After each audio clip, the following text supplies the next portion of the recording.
Seguimos aquí en Primera Hora y esta vez hablamos de una sección muy importante, una sección que nos entusiasma. Es una sección dedicada a hablar en público. Y con nosotros está Daniel Rodríguez, director adjunto del Instituto de Comunicación Empresarial. Muy buenos días. ¿Qué tal? ¿Cómo estás, Clarisa? Muy bien. Hoy el tema del que vamos a hablar es miedo escénico, algo que creo que muchas personas sufren realmente. Sí, hay muchas personas que sufren miedo escénico, aunque también tenemos que decir que, por ejemplo, muchas de las personas que vienen al Instituto de Comunicación Empresarial a entrenar con nosotros piensan que tienen miedo escénico y, sin embargo, lo que tienen es tensión escénica, que es una emoción que nosotros entendemos que es positiva porque activa, alerta antes de hablar en público, y es una emoción que además sienten también los profesionales de la comunicación, los actores y las actrices. Así que la tensión es positiva, el miedo escénico no. Uh-huh.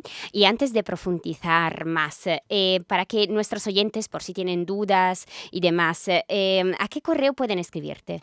Pues les invitamos a que nos hagan consultas, reflexiones o comentarios sobre hablar en público al correo danielrodriguez@icecomunicacion.com. danielrodriguez@icecomunicacion.com. Fenomenal, si los oyentes lo tienen apuntado, porque siempre hay muchas dudas más y se quedan ahí en el aire y está bien poder seguir. Concretamente, a ver, como comentaste, hay muchos profesionales también que tienen miedos escénicos, pero, por ejemplo, ¿A qué te refieres? ¿qué tipo de profesional tiene ese Bueno, miedo escénico? todas las personas que tienen que hablar en público, en el ámbito profesional, hay muchas personas que pueden tener miedo escénico. No afecta a todas las profesiones. Probablemente proviene de una falta de entrenamiento en el ámbito hispanohablante y también tiene que ver con nuestra vergüenza a la hora de hablar en público.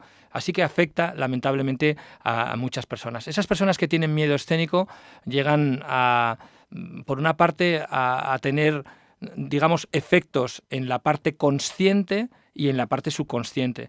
Uh-huh. Es decir, desde un punto de vista mental nos podemos llegar a quedar en blanco si tenemos miedo escénico, y también desde un punto de vista corporal, en el cuerpo empiezan a ocurrir cosas. Hay tendencia, cuando tenemos miedo escénico, a movernos en el escenario. Hay, por ejemplo, también muchas veces en las que las personas que tienen miedo escénico no se atreven a mirar a los ojos del público. Hay personas que, por ejemplo, se agarran al atril, se quedan inmóviles a la hora de hablar. Hay personas que tosen antes de empezar a hablar. Así que, como dice Antonio Damasio, que es un neurólogo que ha estudiado las emociones se representan en el teatro del cuerpo, el miedo es una emoción y, por tanto, esa emoción se representa, se traduce en el cuerpo de alguien que habla. Y lamentablemente el público lo capta y lo interpreta como una pérdida de confianza, de credibilidad del orador.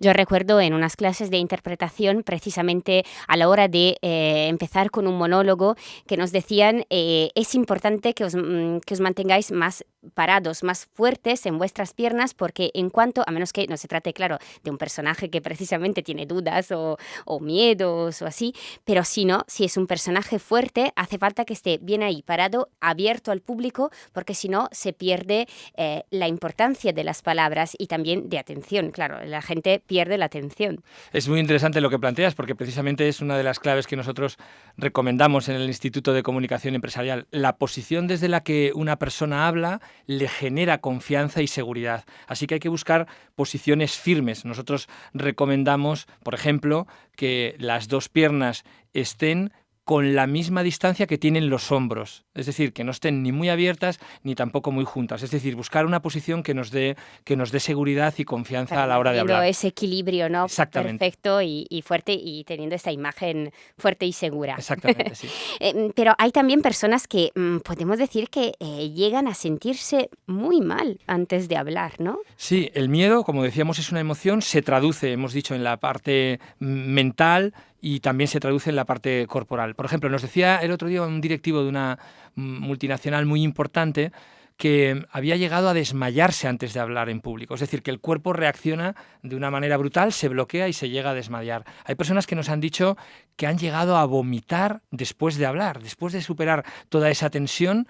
El cuerpo libera toda esa energía y llega a vomitar. Y fíjate que incluso también tenemos el ejemplo de personas profesionales, como cantantes, como Joaquín Sabina, que han llegado a asegurar que antes de hablar han llegado a vomitar. Se lo contaba a Jordi Évole en un programa y si quieres, Clarisa, lo recordamos. Fenomenal. Vamos a escuchar a Joaquín Sabina. La primera vez que hice la cancha de Boca, 5 minutos antes de salir, estaba vomitando. Y estaba... ¿Habías tomado algo? ¿Te habías sentado mal? No, era pánico escénico, ¿no? Sí. Y estaba José Tomás y me dijo, tú tranquilo, a mí también me pasa. Tú lo que tienes que hacer es subir, agarrarte bien los pies en el suelo y para adelante. Vaya, Fíjate. menuda experiencia, Pero pobre. fíjate que el torero José Tomás le decía, fíjate, ¿no? Una persona que podemos interpretar y tener claro que es una persona con valor y con seguridad, le dice a Joaquín Sabina, tú tranquilo que a mí también me pasa. Así que A ver, lo por un importante lado, es gestionarlo y superarlo, ¿no? claro.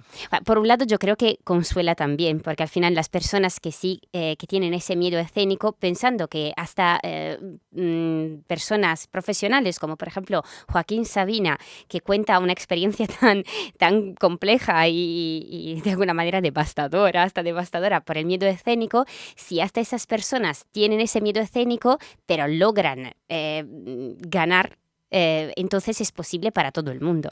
La clave, desde luego, es, tal y como dices, superarlo, entrenarlo y buscar las fórmulas para superarlo. Hay todavía un grado superior emocional desde el punto de vista de la tensión y el miedo. El grado superior es el pánico. Estarían en ese rango las personas que ni siquiera son capaces de hablar. El otro día también, hace unas semanas, nos decían en el Instituto de Comunicación Empresarial, un directivo nos decía que había ido a dar a Bruselas una conferencia y se había sentido tan mal que no fue capaz de darla y se volvió a España sin poder hablar. Es decir, que todavía hay rangos superiores. Aquí vemos que Joaquín Sabina cantó y lo superó, pero hay personas que lo pasan tan mal que el cuerpo reacciona de tal manera que ni siquiera son capaces de hablar. Ese es el rango del pánico. Entonces, ¿cuáles podrían ser, no sé, algún consejo para que, por si nuestros oyentes alguna vez se encuentran en esta situación difícil, qué consejos podrías dar? O sea, quiero decir,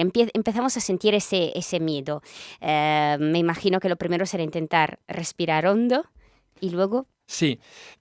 En primer lugar, a mí me gustaría recordar que probablemente si sentimos esa especie de tensión, recordemos que nosotros recomendamos que esa tensión es positiva, ¿eh? Y esa tensión la tenemos todos, desde luego yo la tengo ahora al hablar contigo, y es una emoción positiva porque estamos alerta, estamos atentos y queremos también, pues lógicamente, hacer una intervención que sea eficaz. Así que la tensión es positiva. Si tenemos ese miedo, lo que sí podemos intentar es tratar de gestionarlo, y para eso nosotros proponemos un protocolo previo a la intervención que consiste en buscar todos los elementos que nos den seguridad. Así que lo contrario al miedo es la seguridad. Por tanto, deberíamos de buscar todos aquellos elementos que proporcionan a la persona que va a hablar en público seguridad. Y eso tiene que ver con el entrenamiento previo de la intervención, tiene que ver con la visita previa a la sala, el poder sentir la emoción que vamos a sentir cuando hablemos en público antes de que ocurra. Si lo sentimos antes, pues lógicamente estamos entrenando la capacidad para gestionar la emoción. Hay muchos equipos de fútbol, por ejemplo, que no son equipos que están en el top 10, que son equipos más modestos y que cuando tienen que venir a jugar, por ejemplo, a estadios como el del Real Madrid o el del Barcelona, visitan previamente el estadio. Lo que están haciendo es un control de la emoción, decir, oye, ¿cómo voy a sentirme yo cuando esté aquí con tantas miles de personas viéndonos, ¿no? Por cierto, el propio Iniesta, que fue el artífice de que ganáramos un campeonato del mundo, contó, después de marcar el gol, o explicó mejor, cuando tuvo que hablar en público, llegó a decir, si lo sé, no marco el gol. Es decir, que una persona que había sido capaz de hacer una hazaña de esa dimensión delante de tantas miles de personas, luego cuando le dicen, bueno, vamos a hablar, era un acto con el expresidente Zapatero, y si quieres también recordamos lo que dijo Andrés Iniesta. Sí, si lo sé no marco el gol, pero bueno, voy a hablar un poco, va. Simplemente daros las gracias por este recibimiento que nos habéis dado. Y nada, me siento muy orgulloso de formar parte de este equipo, de esta afición y bueno, esta copita es de todos. Muchas gracias. Es cierto que a lo mejor cuando estás o sea, te sientes seguro haciendo, por ejemplo, en ese caso, claro, eres futbolista y marcas un gol y te sientes seguro en ese contexto. Luego, cuando se trata de cambiar el chip, ¿no? De cambiar de contexto, entonces tener que hablar delante de una telecámara, un micrófono o incluso sencillamente delante de un grupo de personas, ya cambia, parecemos otras personas diferentes. Claro, la tensión y el miedo es libre y afecta de manera diferente. Cuando tú estás acostumbrado a hacer una actividad, la haces como tú dices, con toda seguridad, eres capaz de hacer esa proeza, de estar concentrado y hacer esa proeza, y luego te dicen que hables en un acto con tus compañeros y delante del, en este caso, el expresidente de un gobierno, y llegas a exclamar eso que él decía, si lo sé no marco el gol, porque le parece más importante el reto comunicativo que el reto futbolístico. Nosotros en el instituto, además de ese protocolo que te planteaba, también proponemos ejercicios, como tú decías, de concentración y también de gimnasia emocional y de memoria sensorial. Consiste en elegir la emoción desde la que queremos hablar. Las emociones nos atacan cuando vayamos a hablar en público y nosotros podemos decidir si queremos hablar desde el miedo, desde la tensión, o si queremos hablar desde otras emociones que son más positivas, como por ejemplo desde la confianza, desde la seguridad y también desde el placer, desde la satisfacción que provoca hablar en público. Eso se puede entrenar, se llama memoria sensorial y hay ejercicios para lograrlo. Y es cierto que dependiendo también, claro, del contexto de las personas, como tú decías, que tengamos delante, nuestra comunicación irá a impresionar de alguna manera una parte u otra de nuestro oyente. O sea, por ejemplo, si utilizamos una ironía, ¿no? Seguramente iremos directamente a su cerebro, ¿no? Quiero decir, para impresionar. Por otra parte, si a lo mejor hablamos de algo que tiene que ver, no sé, por ejemplo, con una historia más triste, es lo que de alguna manera llamaríamos el corazón, ¿no? O sea, quiero decir que la comunicación, dependiendo de dónde queramos, o sea, impresionar el cerebro, el corazón así, elegimos una manera de hablar u otra. La comunicación busca la eficacia y la eficacia se consigue con dos elementos: generando emoción en el receptor y también con elementos racionales. Pero lo que tú estás planteando, lo de ir al corazón, tiene que ver con la capacidad del orador de generar emociones. La emoción es muy rentable. Si pensamos, por ejemplo, en alguna película que hayamos visto recientemente y le tenemos que explicar a otra persona que no la ha visto qué nos ha parecido, lo más seguro es que hagamos un comentario que tenga que ver con una expresión emocional de lo que nosotros hemos sentido viendo esa película. Es decir, las emociones se recuerdan. Probablemente si nosotros recordamos a alguien que ha hablado en público, recordaremos la emoción que nos hizo sentir esa persona cuando habló en público. Así que la emoción, lo que tú planteas, generar emociones, ir directo al corazón, es muy rentable. Pues sí. Y de niños o de jóvenes, bueno, ¿hay algo que podamos hacer para llegar a ser profesionales adultos sin miedo escénicos? Claro. Partimos de este diagnóstico comunicativo que tenemos en España de una debilidad, permíteme que lo diga así, debilidad congénita a la hora de hablar en público. Tenemos los adultos miedo, tenemos tensión, tenemos vergüenza, así que podemos intentar evitarlo desde niños. Yo recomiendo a los chicos, a los jóvenes, que hagan todas las acciones que puedan tener que ver con un elemento escénico. Por ejemplo, en el teatro, que hagan teatro en el colegio, que toquen en algún grupo musical, que canten, todo lo que tenga que ver con la capacidad de dominar elementos escénicos, de naturalizar el hecho de hablar, de cantar, de intervenir en público, va a ser de gran ayuda para cuando sean mayores. Por ejemplo, hay un ex presidente de Iberia que es un ejemplo de cómo fue capaz de incorporar una afición que era la ópera al mundo profesional. Y hay un ejemplo de cuando él presentó la nueva marca de Iberia, cómo se atrevió a incorporar esa afición al ámbito profesional.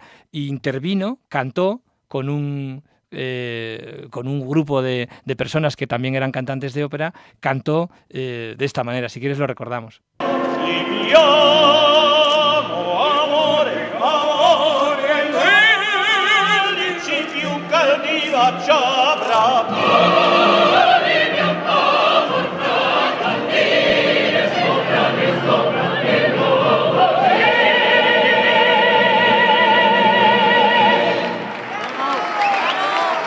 italiano además, la ¿eh? fecha Te lo he traído en homenaje a ti, que eres italiana. Una maravilla, por cierto, maravilla. lo hace muy bien, encima. Claro, pues que además, fíjate, ese dominio escénico es completamente lo contrario al miedo, la seguridad de tener esa capacidad de interpretación, y él la utilizó en un acto muy serio, que era un cambio de marca de una compañía, ¿no? Era Fernando Vázquez, que era expresidente de Iberia. Yo creo que se percibe precisamente, cuando lo hemos escuchado, se percibía esa libertad, ¿no? De alguna manera, es no tener ningún bloqueo. Y yo creo que es estupendo, claro, esa es la apoteosis de alguna manera de, en fin, nuestra victoria contra el miedo escénico. Hablar es un placer, y yo animo a todos los oyentes de Gestión a Radio a que lo entrenen, a que se animen a hablar, a que se animen a dar el salto, porque es posible. Estamos acostumbrados a trabajar con muchas personas que han venido al Instituto de Comunicación Empresarial a decirnos que tienen miedo, que tienen tensión, y al final logran hablar y lo disfrutan. Y es un placer también para nosotros poder ayudar a esas personas a que den el paso y a que disfruten, a que se comuniquen, a que persuadan, a que logren también disfrutar a otras personas cuando les escuchan. Se puede conseguir ganar el miedo escénico. Para cualquier otra duda, recordamos otra vez el mail al que pueden escribirte nuestros oyentes que tengan dudas, preguntas. Les animamos a que nos trasladen todas aquellas reflexiones que quieran. El correo electrónico es danielrodriguez@icecomunicacion.com. danielrodriguez@ice y latina, C de Cádiz, C de España, icecomunicacion.com. Pues como siempre, un verdadero placer. Daniel Rodríguez, director adjunto del Instituto de Comunicación Empresarial. Muchas gracias. Clarisa, y a Gestión a Radio. Gracias.